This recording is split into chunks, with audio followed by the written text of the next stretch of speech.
Welcome to Access a Trader, the #1 community for those who are committed to taking control of their trading in order to achieve success, profitability, and longevity. Thank you for joining us. Here's Dan Shapiro to help you find your edge, master your process, and own your future.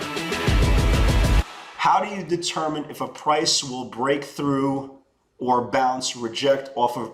Great question. And I want to use Kimberly as an example.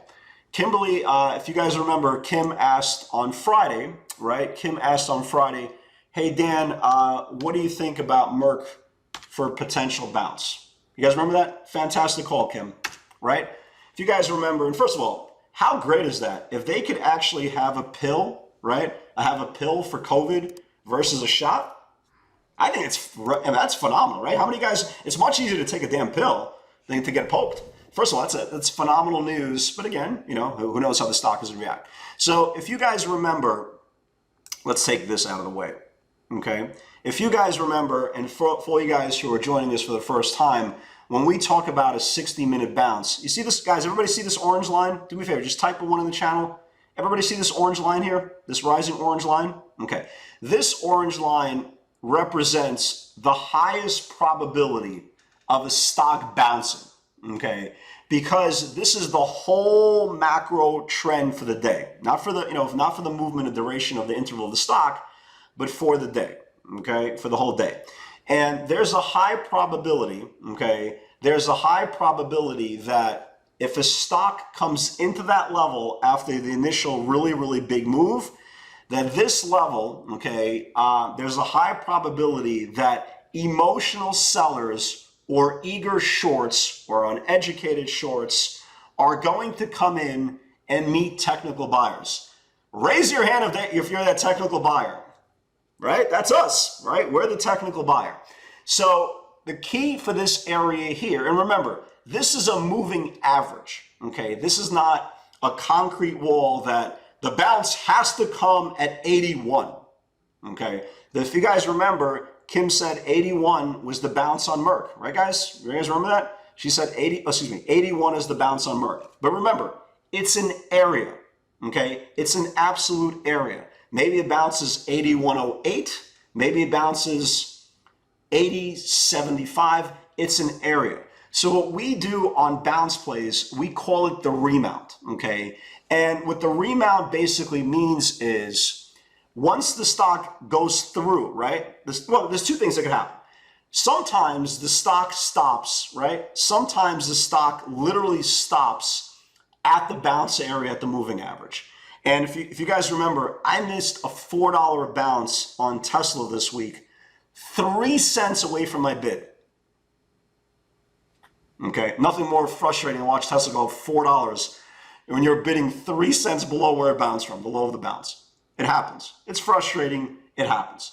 But the safest way to approach it, right, the absolute safest way to approach it is let it go through, right? Let it go through this area. If you guys remember, this area was $81. Kim said there's a bounce on $81 on Merck, right? Let it go through the area. And if you guys notice, it went through that area and put in a low of 80.67. Everybody see that, guys? Right? 80.67 was the low of that candle. Everybody see it? Okay. So when it went back above 81, right? When it went back above 81, that is your entry. Okay. That is your entry. It's called remounting, right? It's remounting demand, right? It's remounting demand. So once you got long at 81, okay, you already knew your max pain of the trade is the low of this candle, which is $80.67. Okay, so you had a 33-cent risk. And again, when you're bouncing stocks, you're not going full size. You're going quarter size, you're going third size. If you're an aggressive, really experienced trader, depending on how thick the stock is, maybe you're going half size. So my point is, who the hell cares if you're losing 33 cents on quarter size? It's not even a paper cut. It's literally, it's a fly that you're flicking. It's the cost of doing business. But what happened is, if you notice, once it reclaimed $81, right? Look how big this candle was. It went up almost $2 on the bounce. So when you ask the question, how do you determine the price will break through or bounce? You're accumulating data, right? You're accumulating data at that bounce area. Usually they will defend that area. I don't care how bad or how good a stock looks.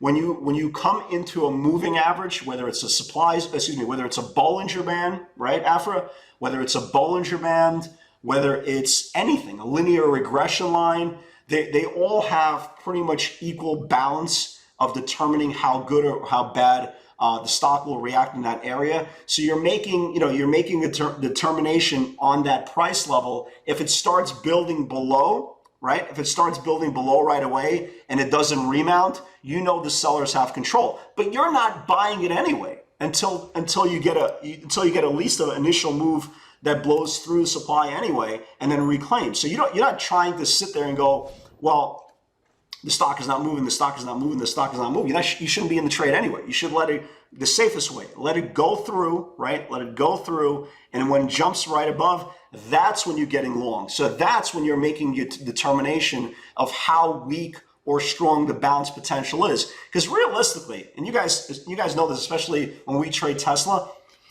should be putting up $1, $2 within, right guys? You guys know this, within what? Within a minute or so? Right? If it doesn't bounce right away and it goes up 40 cents and it stalls, goes up another 50 cents and stalls, you kind of know that, you know what? We're just not getting that bounce. Looks like the sellers are not giving up control of that area. Use break even as you stop. And that's the whole point. Once you get into the remount and you get your first cash flow, 50 cents, $1, take on the way up. Right, guys? Again, always put yourself in a position that you're not working for free. Okay? You're not working for free.